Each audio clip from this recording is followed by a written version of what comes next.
Repentez-vous et croyez en la bonne nouvelle. Première épître de Pierre, chapitre 4. Ainsi donc, Christ ayant souffert dans la chair, vous aussi, armez-vous de la même pensée, car celui qui a souffert dans la chair en a fini avec le péché, afin de vivre non plus selon les convoitises des hommes, mais selon la volonté de Dieu, pendant le temps qui lui reste à vivre dans la chair. C'est assez, en effet, d'avoir dans le temps passé accompli la volonté des païens, en marchant dans la dissolution, les convoitises, l'ivrognerie, les excès du manger et du boire, et les idolâtries criminelles.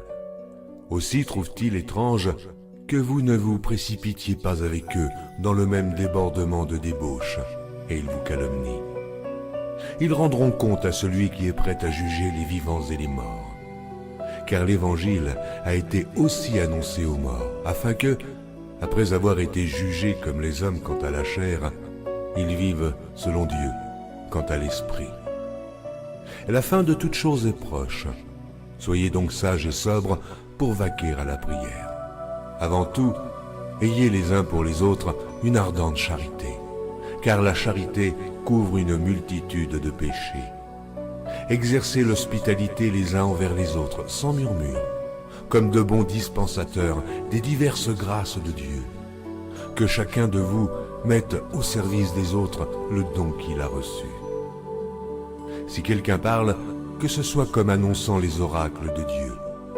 Si quelqu'un remplit un ministère, qu'il le remplisse selon la force que Dieu communique, afin qu'en toute chose, Dieu soit glorifié par Jésus-Christ, à qui appartiennent la gloire et la puissance au siècle des siècles. Amen. Bien-aimés, ne soyez pas surpris comme d'une chose étrange qui vous arrive, de la fournaise qui est au milieu de vous pour vous éprouver.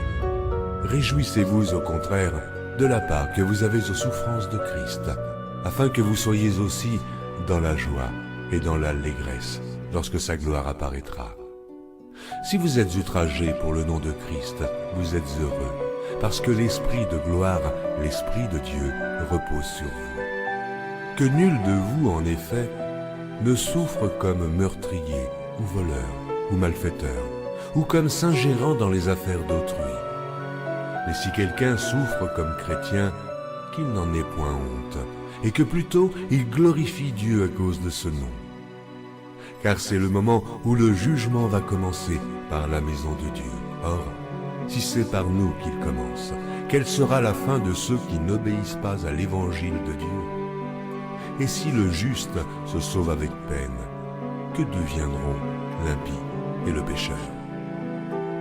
Ainsi que ceux qui souffrent selon la volonté de Dieu remettent leur âme au fidèle Créateur en faisant ce qui est bien.